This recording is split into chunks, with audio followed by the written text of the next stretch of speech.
On the bench here is a Ceronix, another Ceronix 1492. And this one was sent to me. Actually, the customer was on the forum, on the New Life Games forum, asking some questions about his monitor board. And he posted a picture of it.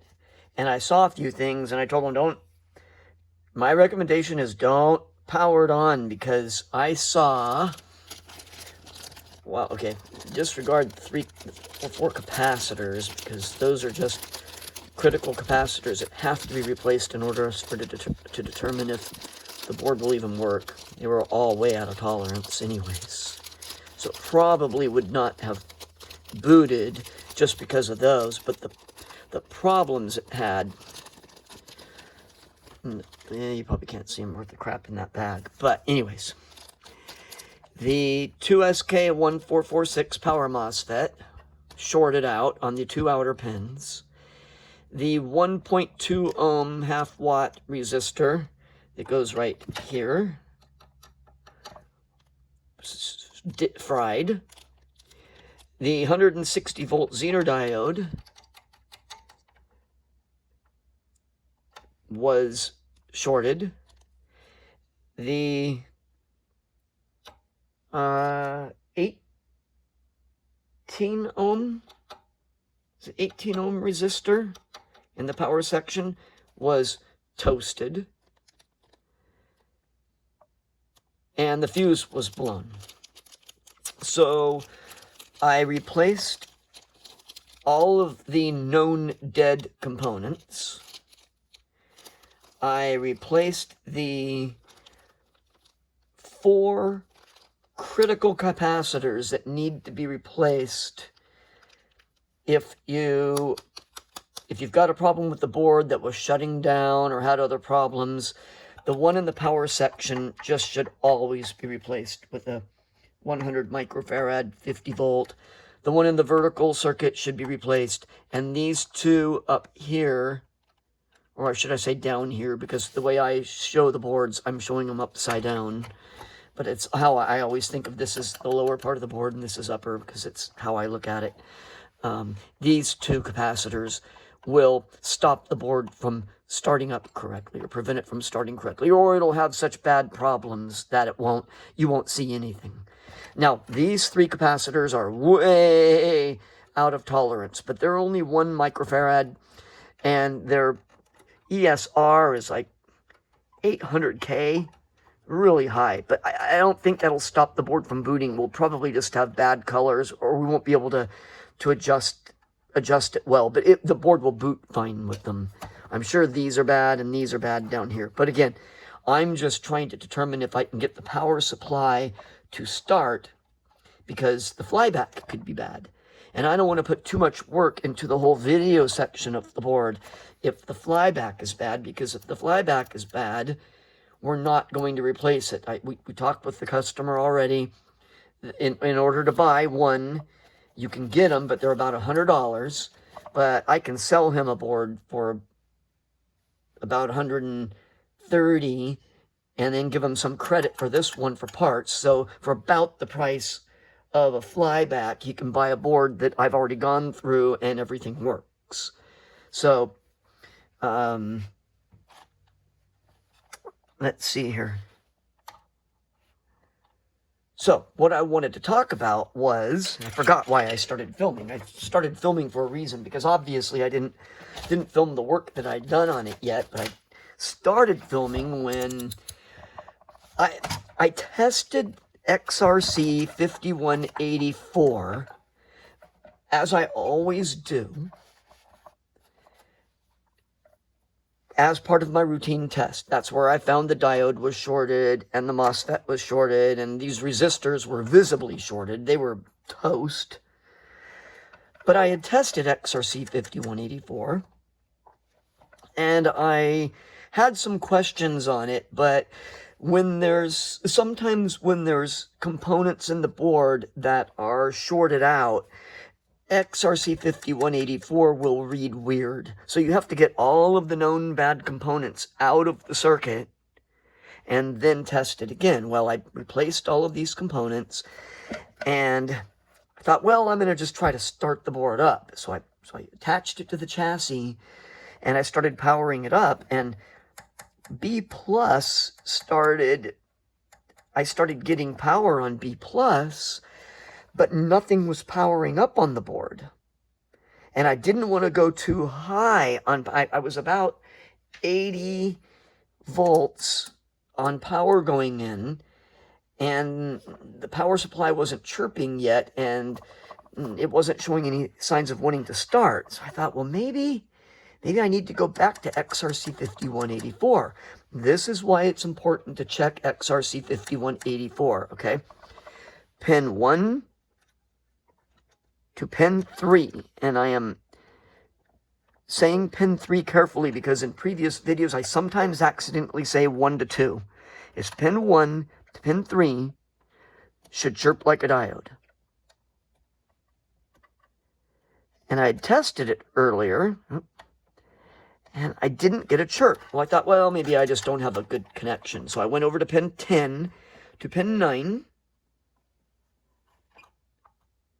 See, it chirps. It's reading like a diode. And 15 to 16. Oh, and it chirps like a diode. It's fine. But pin 1 to pin 3 is doing nothing. So pin 1 through pin 4 is input error.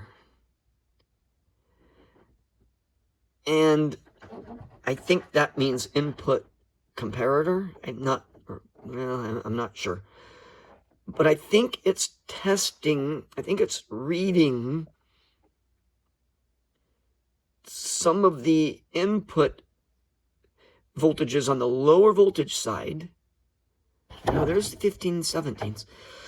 But anyway, it has an output to the fault sense. And so I'm thinking that is probably toasted. And so that's why it's not reading, and that's why it's not starting, because this is throwing a fault, even though I can't get it up to voltage. I'd have to do the voltage override process to get it to start the power supply circuit anyhow, and then read all of these pins. But with 2 of the pins on XRC5184 not reading correctly, I'm just going to replace it, because here's a good one. Oh wait, or is this a bad one? I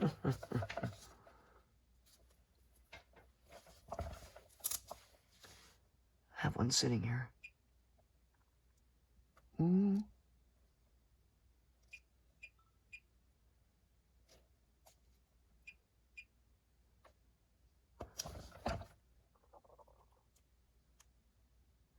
Yeah, this one's bad. Oh, nope, got it backwards. 1 to 3, good. 9 to 10, good. 15. Ah, this one's shorted, so that one's dead. So the supply of those is getting limited. They are expensive. So, okay. Pin 1 to 3.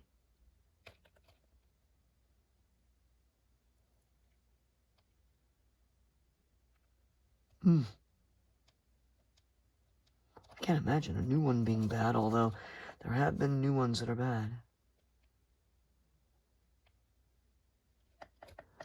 That does not read right.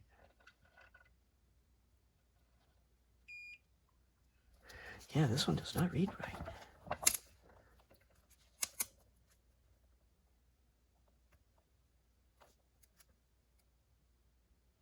Wow.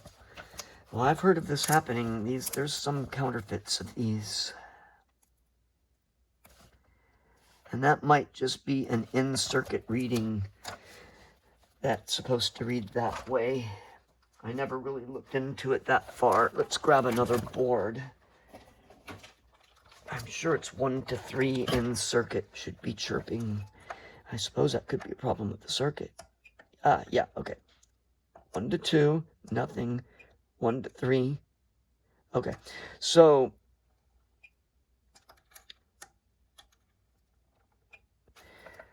I think I'm going to replace that one. I'll pull it and replace it. Turn my desolder station on. And I'll remove that, replace it, test it in circuit.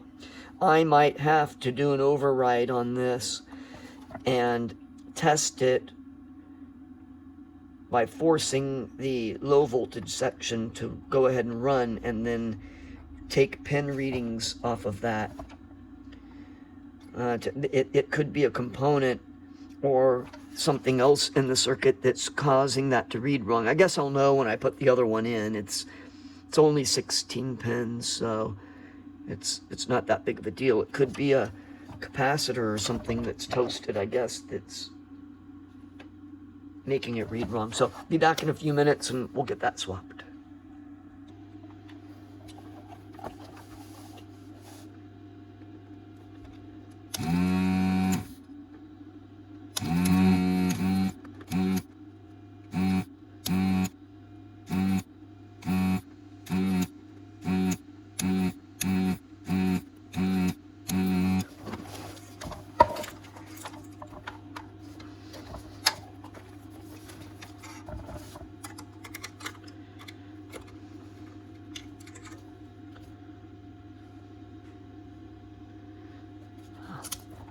Something got toasty on that.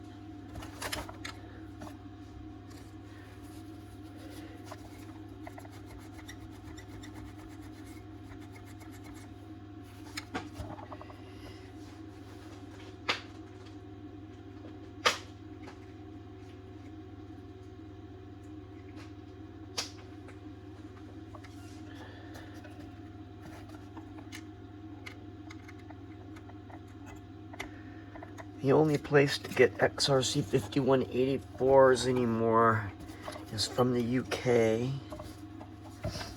You can get them from a China source, but we're pretty sure that they're counterfeit because 4 out of 10 won't work.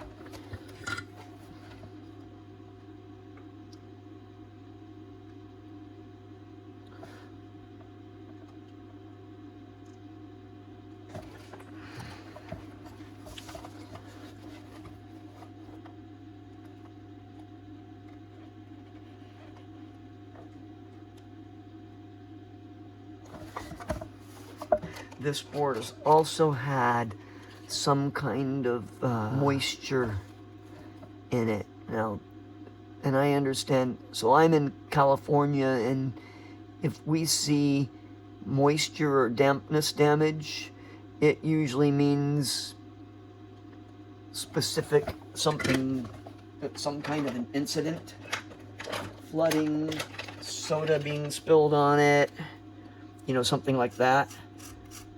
We rarely have humidity for enough days in a row to cause any kind of a problem on anything. My flux pen is dying. But other states have humidity, especially in the summer months where it can do more damage. and sometimes just humidity. You can, I don't know if you can see that in camera, but when humidity gets on these boards,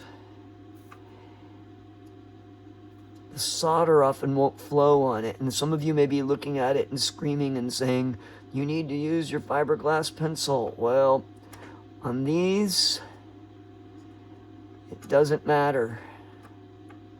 I can fiberglass pencil that thing. I'll try that one. That one looks like it does have oxidization on it. It's...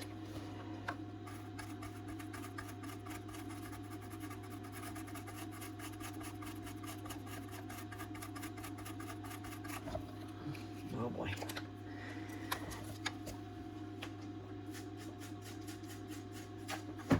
I've talked with several people who work on these, including Alan at Kalar, and we've both talked about this issue with these solder pads. Once they get water damage on them, we've both had some that we've worked on where we just get to a point where you eventually have to just call the board a parts board if it's too bad. Oh, those two pins went together. That's not right. I see that. I'll fix it. Yeah, it popped off again. Yeah.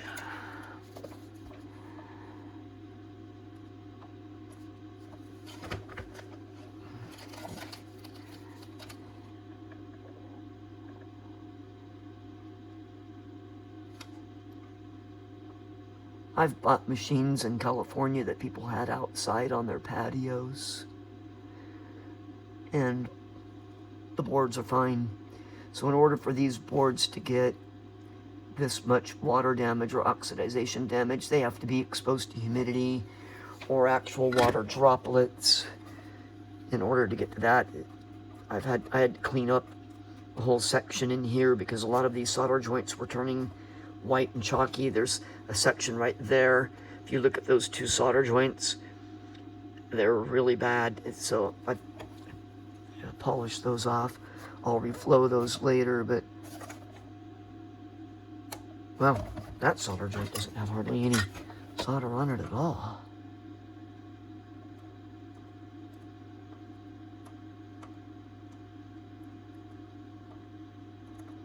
Yeah, if this board was exposed to whatever it was exposed to for much longer.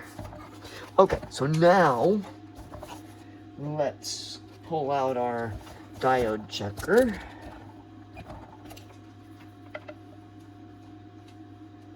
And we're gonna test pin 1 to 3. Ooh.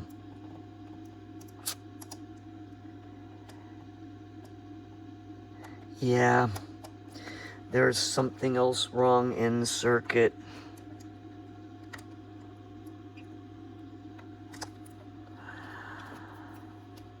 Okay. Yeah, hold tight. Okay, I'm back. Here's another brand new XRC 5184 right here. Pin 1 to 3. Chirp like a diode. 9 to 10. Chirp like a diode. 15, 16. Chirp like a diode. That one's bad also.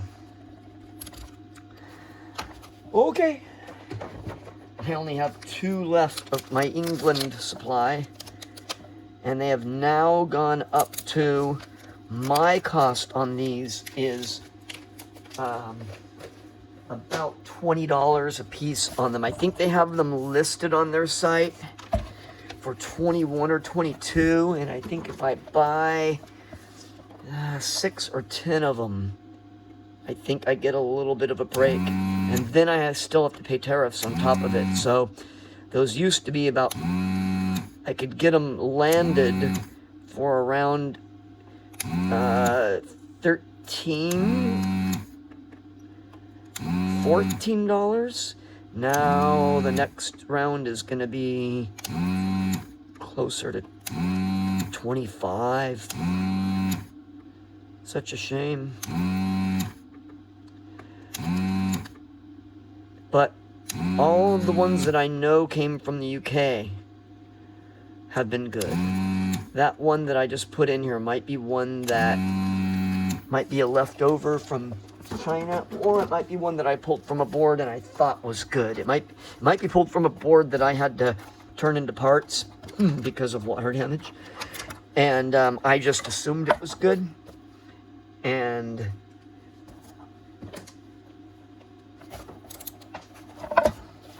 was not.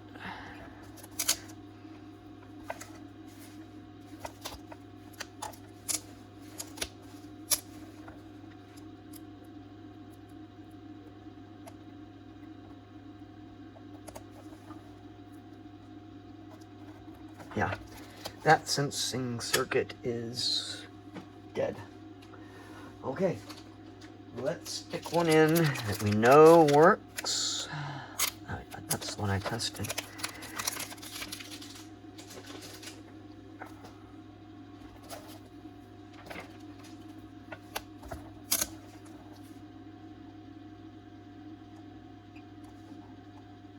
And seeing pin 1 to pin 9, it's actually pin 10 to pin 9, but 1 to 9 will also chirp.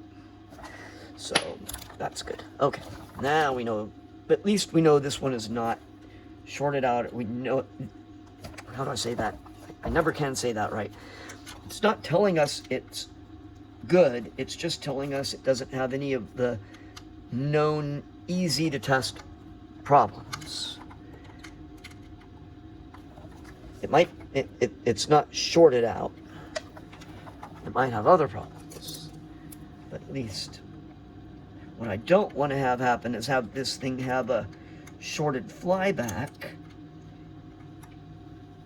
and then when I go to start it up again, it fries it again. I'm hoping by starting the board slowly, if it's got a short, it'll start chirping.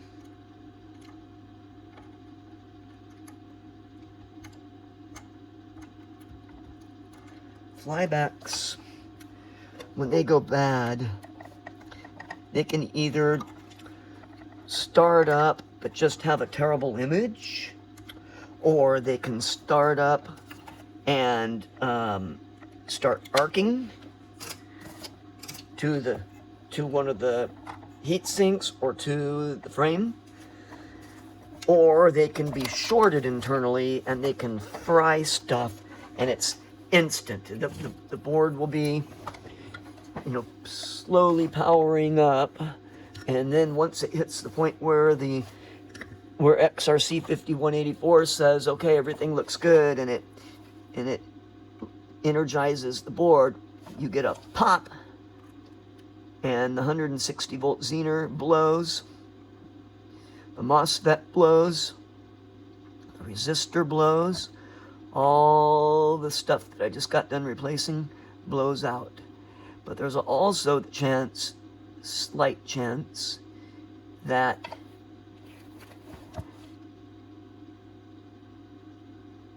XRC 5184 failed. So it's kind of hard to say. Hoping it shuts down before it blows anything up.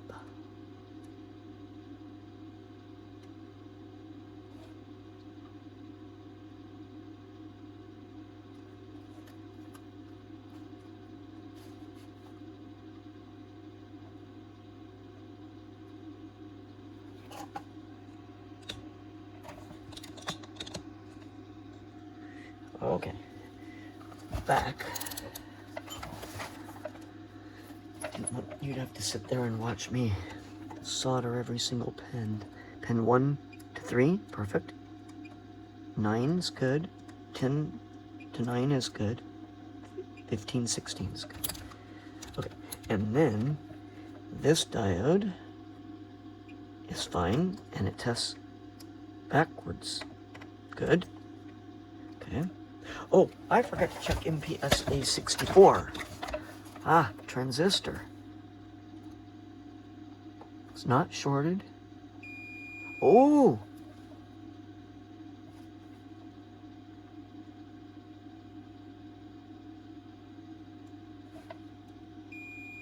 It is.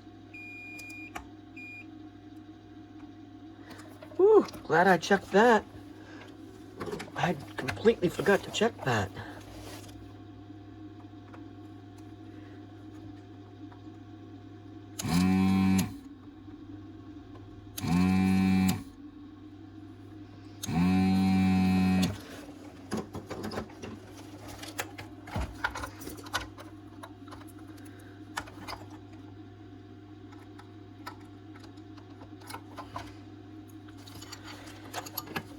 I assume it's the transistor that's shorted and not something else. Oh no, it's shorted. Wow. Oh, better put that in his bag.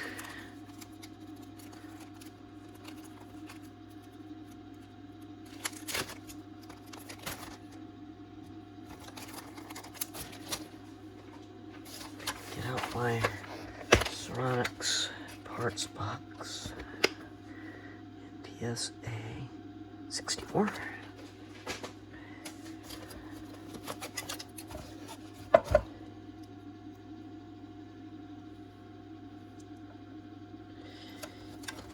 Yep, that would hopefully just keep it in shutdown. I don't think it would fry it with... I don't think it would fry anything.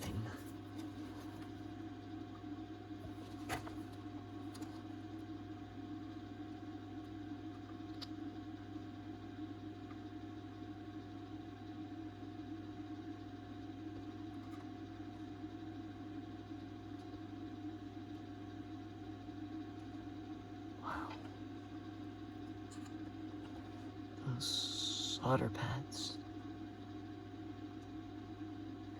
And they stink too, like, I mean, the only thing I can equate it to is they stink like stale water. You can apply.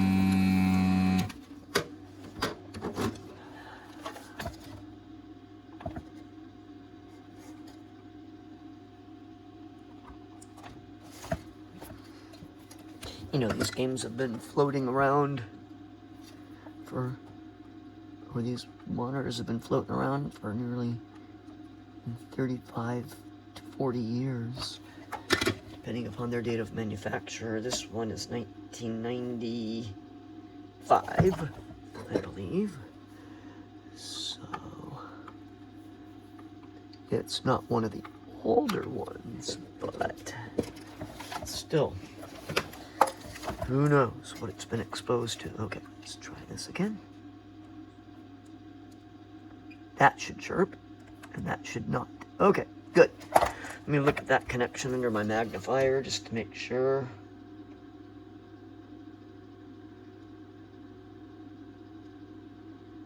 Yeah, it's not pretty, but I will clean that up later.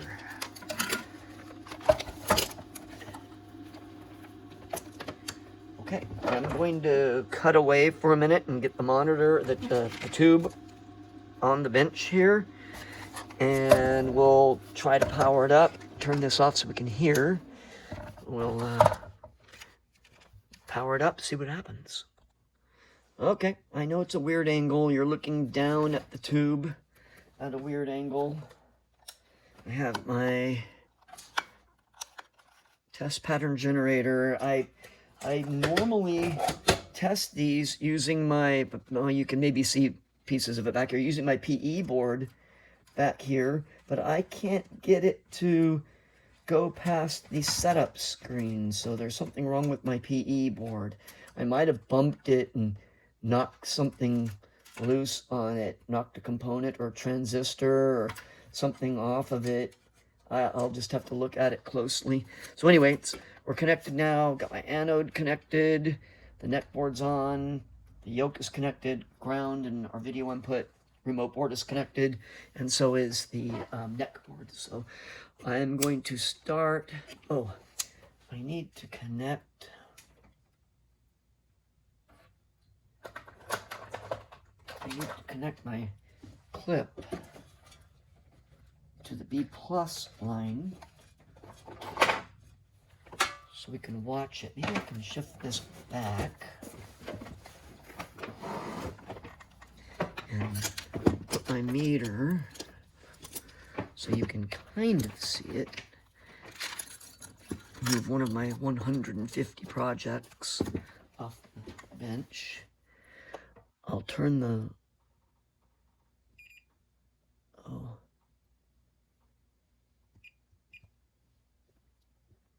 turn the light on.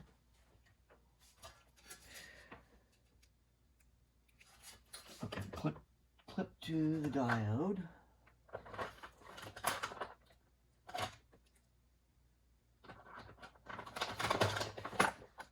Clip to the heat sink, vertical heat sink. Okay, so now we can see, if I change your angle a little bit, what, if anything, B plus is doing. I am connected to a variable AC power supply that is isolated. Okay, we're at 40 volts.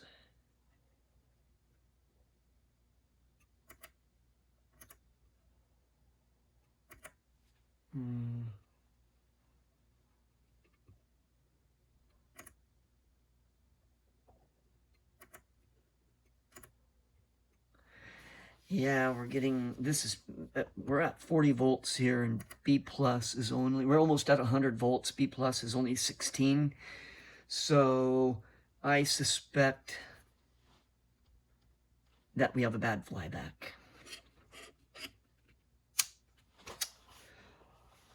Okay, so the best way, really the only way for a normal human being to test that is to put in a known good and working flyback. And so I have one that I use that's my bench flyback that I will put in there. You can test a flyback. You'd have to have a ring counter, and it's just as fast to swap in another flyback and test it and see. And if it starts right up, then you know it was the flyback. So then the customer has to, make the decision, and which it sounds like they already have. If it is flyback, we're not going to buy another one. So, okay, I will pause again and come back after I've put a flyback in it. I'm back real quickly so what I do is when I first get a board in from somebody, I mark the chassis with their initials, just so if I start setting boards around, behind me and around me I have boxes with these chassis in different states, from different people. When I say different states, I mean, like, I have parts boards, I have some that I'm in the middle of working on that are part of my supply, I have boards from other people, so I put the person's initials, unless there's somebody else that has the same initials and I write their whole name on it. I take a picture of the serial number, and that's absolute. I also ask the customer to take a picture of their serial number. And then before I swap a flyback, I always write their name on the flyback. And that way, when I pull the flyback off and I put my bench flyback on, when I go to put, if I realize that there's something else wrong and I go, oh, it wasn't the flyback after all, then I have their flyback still marked. So once you take it off, it looks like every other flyback. And so anyway, it's just a good idea to mark the person's parts, know what their serial number is on their board, and all that good stuff. So I'm gonna start taking the flyback off here.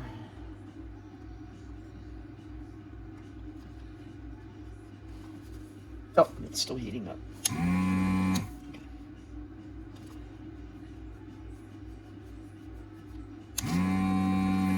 And you'll notice I'll skip the next one. which doesn't really matter because the screws are still in. It's just habit. Once I remove those screws, I will not put them back in until I'm at the final stage of replacing the flyback. I only put it back in if the person wants the flyback fixed. Well, I'll put them back in without a flyback, and I'll label the board needs flyback.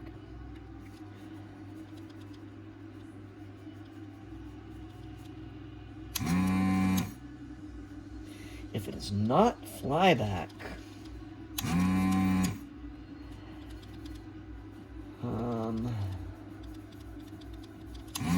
it could be it could be PRAJ board, but I looked at it and usually, no, always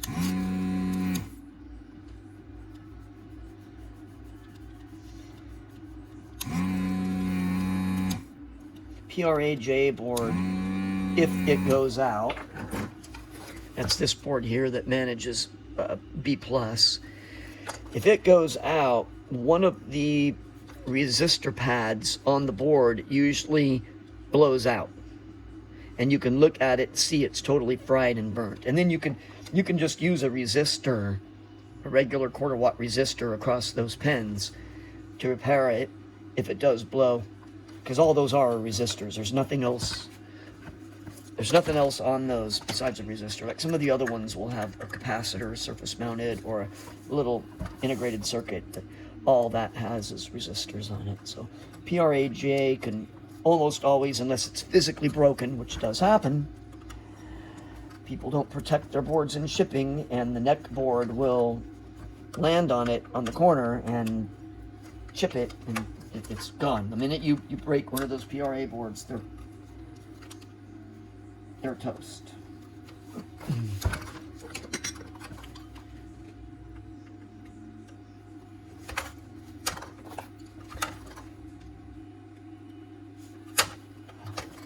But that's the only thing I can think of. The only other thing I can think of that would cause B+ to not start up and us to not get any power up. XRC 5184 is just preventing this board from booting up. Something is wrong. So I'm not doing a very good job with this. I really should get my other tool here.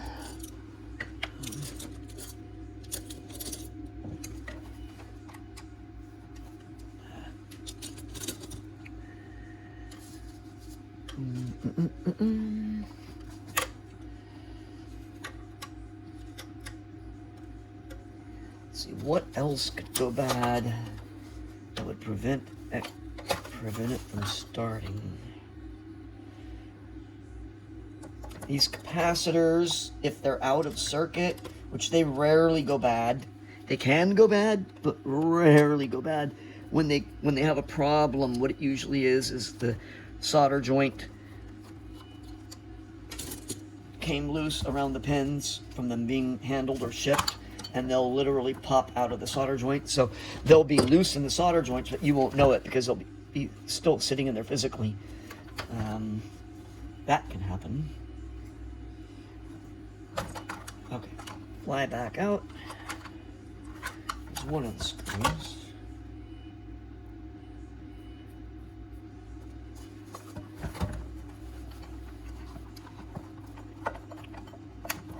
Now this board has a really long neck, so it might be out of a slant top machine where the monitor is upside down, so it needs this long ribbon. And the way that this was angled, the way this bend comes off, I believe this was out of a slant top. Okay, I'm gonna pause and go dig out my test only flyback and get it mounted up here. Be back in a minute. Okay, I am back with my bench, with one of my, I actually had to take this off of one of my boards, and I'm getting ready to sell because my bench top, the one that I usually keep reserved to my bench projects. It's on another board that I'm working on, and I don't want to go pulling it, so I don't want to do unsolder, resolder 20 times. But this one, the neck board has a short ribbon. So if this is truly in a slant top, this would not work anyways. I would have to change the neck. But I use a flat top tube, chassis, I guess I should say, or monitor. So it just needs a really short ribbon. And yes, this is a very quick solder job, bare minimum, just to get enough continuity on those. Okay. Again, the goal here is to just prove or disprove my theory that the flyback is a problem.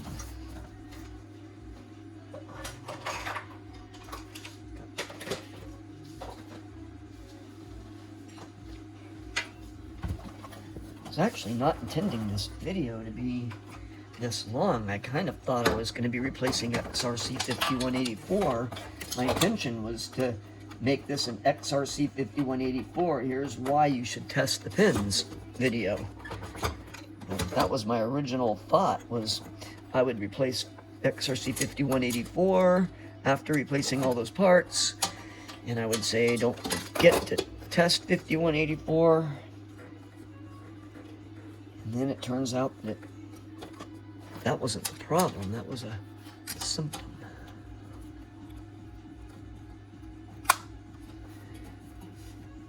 Got our anode, neck, my yoke is connected, we have our ground, I have my video input, I have my remote board and my neck board connected.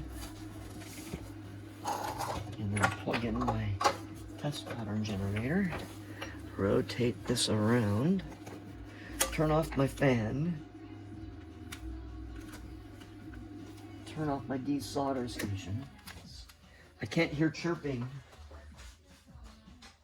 with those running. Turn that on. You're back at your weird angle.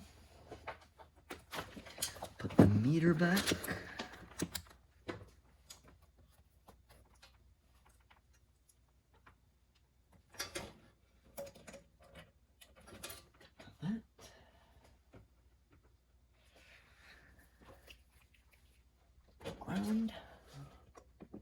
Okay, give you some light, move that back. Okay, I'm at 20 volts, 40, should start chirping by 60. Ooh, we have another problem.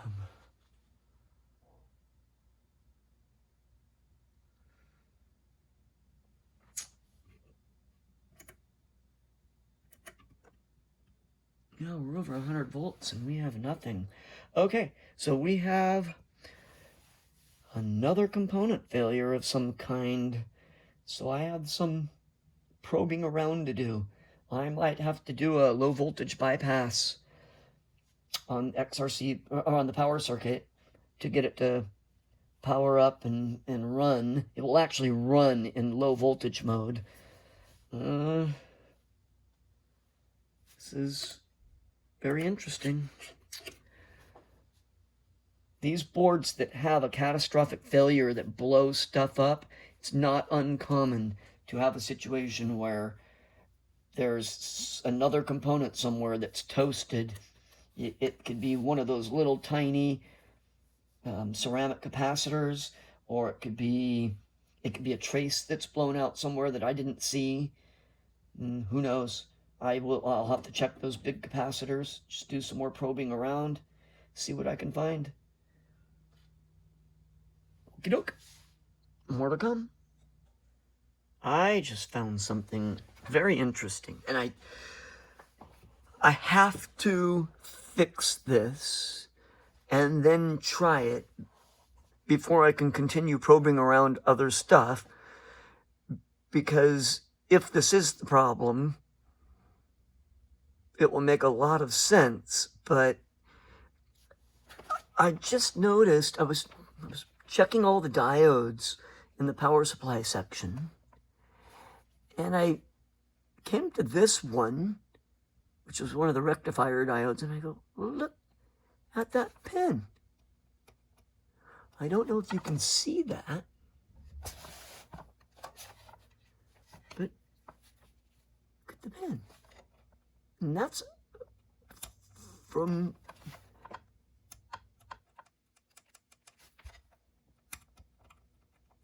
maybe it was connected, because the other lead I had, maybe if anybody ever watches this video, maybe when I was soldering that one, you were screaming at me, look at that one down below. It's totally loose in the solder joint. Now I tested it from above, from that lead over to this capacitor, and it had continuity, but I don't know if under load, if that was sufficient. These don't take a lot of power. These boards run on 65 watts. The whole monitor runs on 65 watts. But now you see, after having found that, I mean, I'll check a few more things, but that's highly suspicious. Reflow these. Those solder joints just look terrible in there, but I did test them for continuity. I can't get the solder to flow well on them. They're just crusty. I tested the connection from the 16-volt line up to the 12-volt regulator. The 12-volt regulator doesn't test shorted.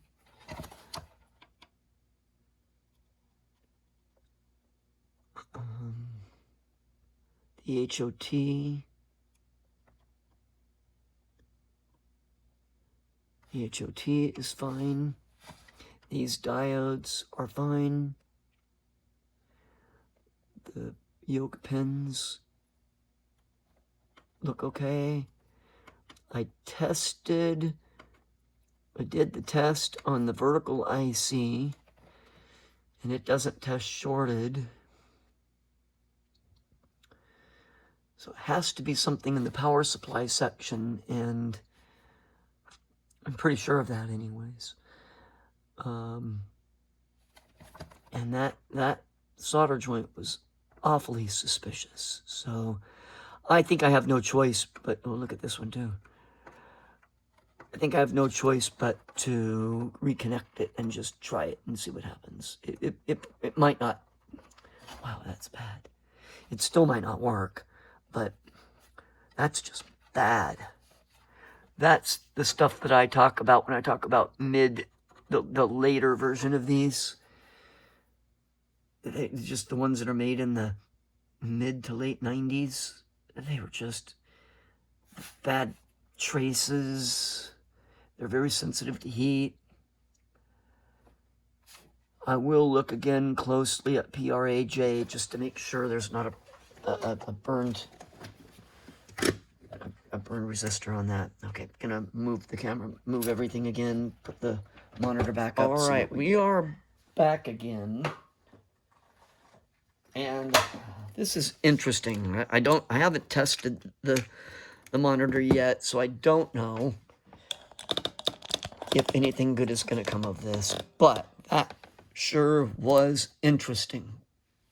Wow.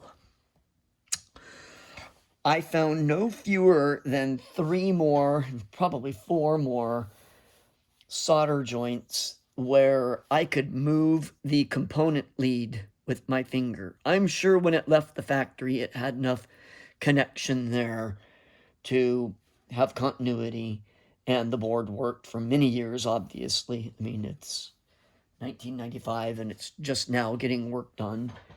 But there were at least 3 more component leads that I could wiggle with my finger, And I started testing more capacitors, more than the critical ones that I say are necessary for the board to start. And every single capacitor that I tested, the ESR was super high. And we're talking about like a 100 microfarad capacitor was testing 1 microfarad, and the ESR rating was like 2K ohms or 1K ohms. And it should be testing somewhere around 8 microfarad and ESR somewhere around, I don't know, 4 ohms, 5 ohms. So so I just kept, every time I tested a capacitor, they got worse and worse. And then what's even weirder is the 1,000 microfarad capacitors, 2 of them were really bad. And then I went to test the, I don't even test the big capacitor that's in the power supply section, right next to the flyback. Well, the two that are in the power supply section they're supposed to be 150, and they tested at like 67 ohms, almost 67 ohms. I don't remember what the ESR was. And the other one was 104 microfarad. So I replaced all 3 of them. The other one was probably okay. It was like 140 or something. So those absolutely, if they're out of tolerance, which you never have to replace those. Maybe I've replaced them like 3 or 4 times on a board. They can absolutely make the power supply not want to start up. So I'm in a situation again where I don't have any choice but to fix the problem and connect it again and try it again, because there's no other way to know if that was the cause. But I wouldn't be surprised if it starts up now. I also won't be surprised if it doesn't, but we'll see. And I still have my flyback connected to it. I haven't put their flyback, the customer's flyback, back on. Okay, so I'm powered on. I'm at 20 volts. Does it look like it's behaving differently?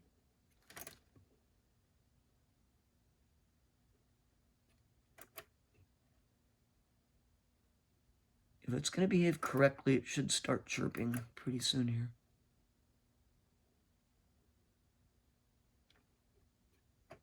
Nope.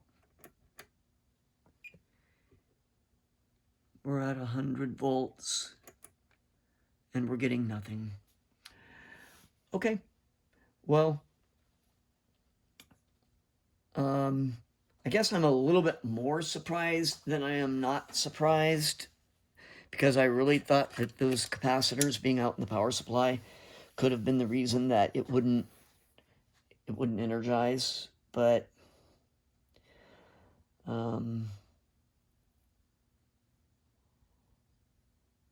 unless it's something like the switch mode transformer, the CPT 1503 got shot when it failed, something like that.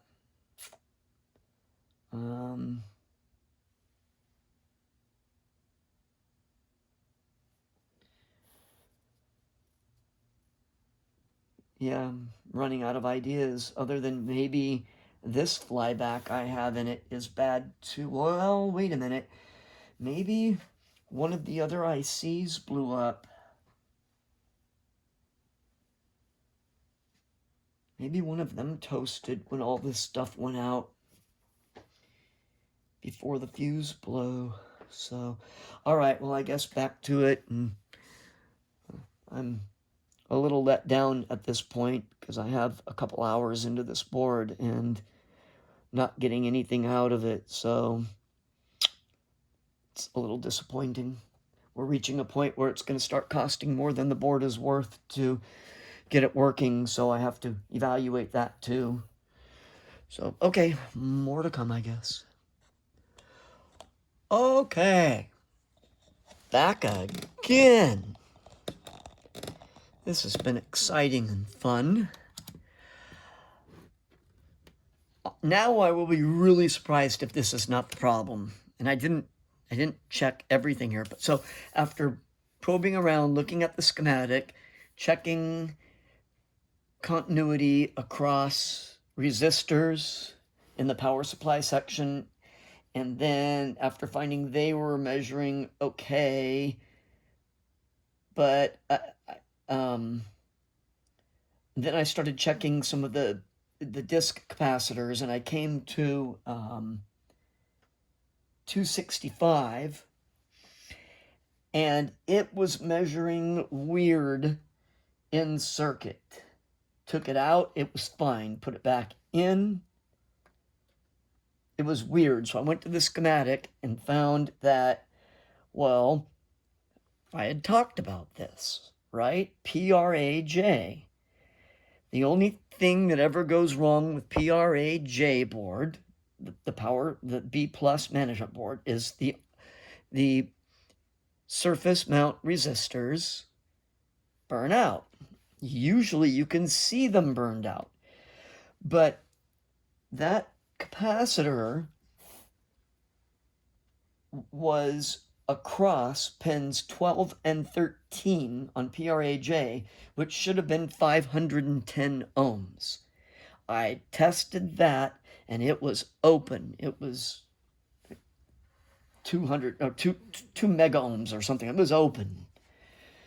And I checked it again and again. I pulled another board, tested it. Yep, 510. Supposed to be 510 ohms. Well, that surface mount resistor, obviously, in all of this stuff frying everywhere, it fried. So I will try to remember to insert a picture of how I fixed it, because I've talked about this. And I applied the fix, put the resistor on, and now I'm going to try to start it up again. And I have a different flyback in it now also.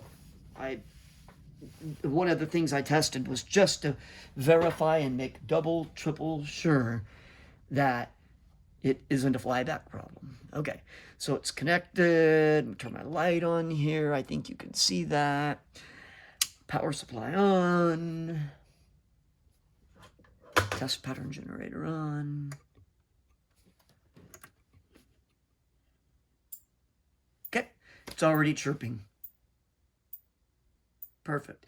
What I suspect will happen is I didn't have a 510 ohm resistor, so I put a 470 in there. I'll see how B plus is. If B plus is too far out of whack and I can adjust it, I'll put another resistor in line with it. I'll go to 560, and I'll put another resistor in parallel with it.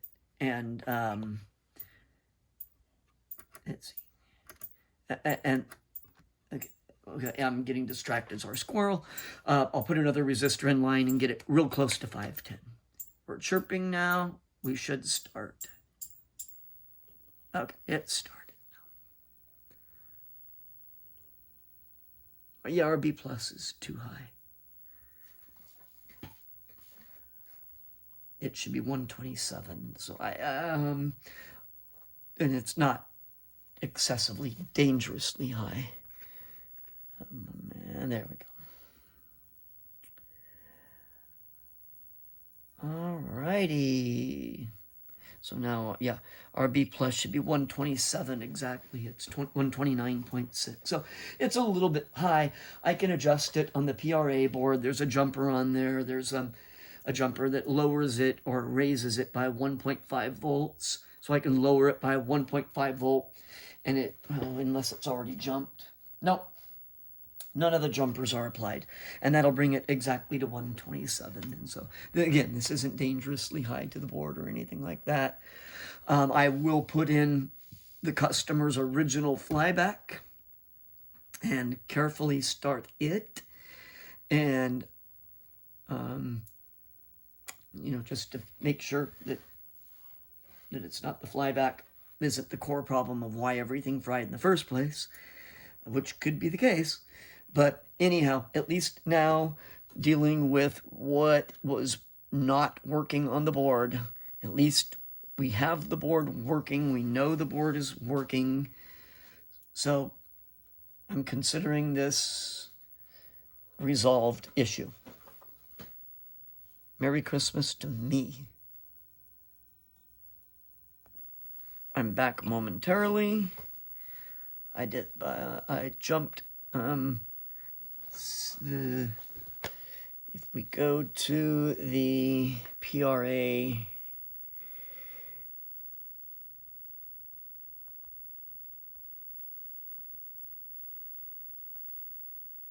PRA-J board, jumper C decreases the B plus line by 1.5 volts. I am at 126.8. I consider that perfect. It's certainly safe. So, at least the amount of X-ray coming out of it is at a safe level, and the board's running at a safe level. So, yeah. So there we go. It was PRA-J. I called it earlier, and I missed it. All right, we are back. I swapped the owner's original flyback back in. I don't think I made any other changes to it. Let's see. No, I didn't make any other changes to it. Just the original flyback is back in it. And I have the voltmeter set up. It is connected to pin 8, so we can get the flyback feedback voltage. It should be set to between 4.2 and 4.6. I already checked B+, so that should be fine. So let's see here. But what I haven't done is tested to see if this flyback works. So let me turn off my solder vacuum. It's making noise. Turn off this fan because it'll make the image wobble. Okay, here we go. Power on. We're at 20 volts.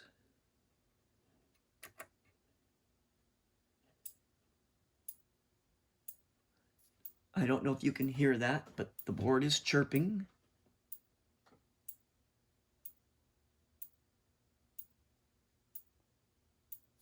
I can see on the AC power supply, the chirping is visibly. Hang on, let me actually show you. Let me take you off and show you. So I have the voltage is up at about 45 volts. I'll show you what it looks like when it goes and starts. Now it's starting to chirp louder because it chirps louder and faster.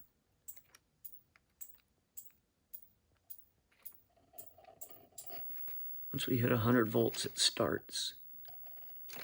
And it's drawing a little over. Oops, uh-oh. Yeah, we have a little bit of a problem here. The board is started, but we have no image. Okay, I'm going to repause again here. Get you back on the... Let's see. Nothing appears to be burning. It is running. Oh, so maybe it's just turned down and I can't see it. Hold tight. Okay, you're back there. Yeah, the flyback is turned down. The voltage on the flyback is at 0.63. Now, it's possible that the flyback has a bad feedback secondary coil and it's stuck at 0.6. That does happen. And I'm turning it up. It is not increasing the voltage any. So, yeah, we have no... Oh, okay, now we have an image. But we're stuck at 0.6 here.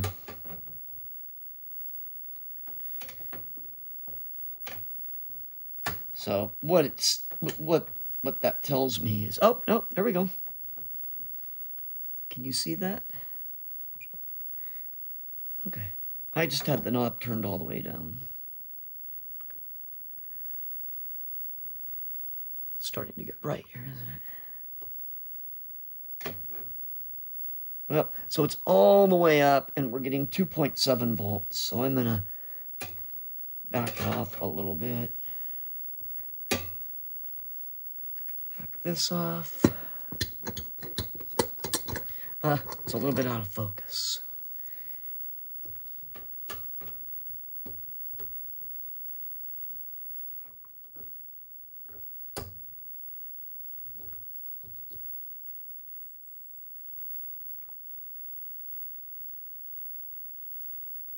It's pretty good.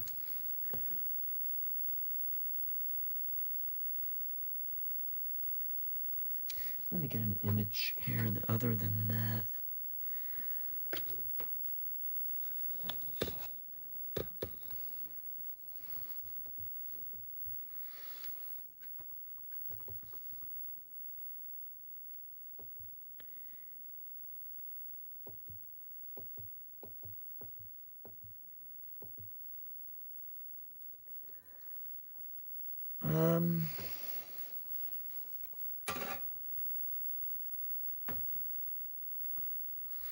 Turning it down a little bit because it seems a little bit oversaturated. Unfortunately, I can't run it from my PE board. I don't think it'll give me a picture. Let me try.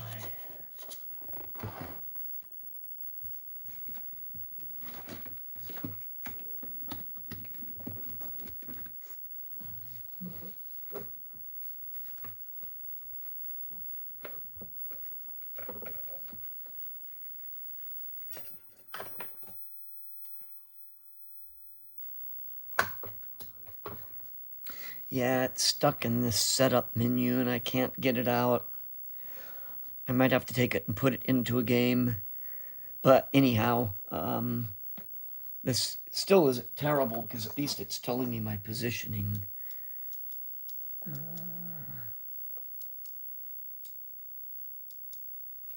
So now I can at least adjust it. Which it doesn't matter. As soon as the customer gets it back, he'll get it on his machine. But what I'm looking for is how crisp are the lines around the letters so that I have it pretty well focused. It's going to be focused into my tube. I don't know.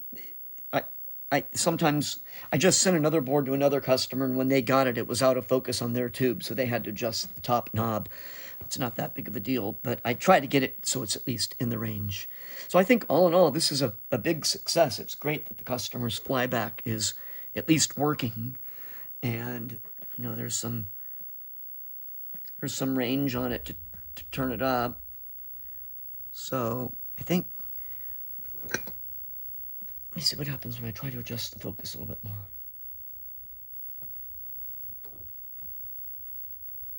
And I think that's pretty good. I'm happy with that. So it's a big success. I am going to look at it under the infrared light just to make sure we don't have any super hot spots or anything like that. Let it run for a while. Yeah, it looks good. Only the stuff that I expect to be warm is warm. There's maybe one color transistor that's a little bit warm that I'm going to look at. Yeah.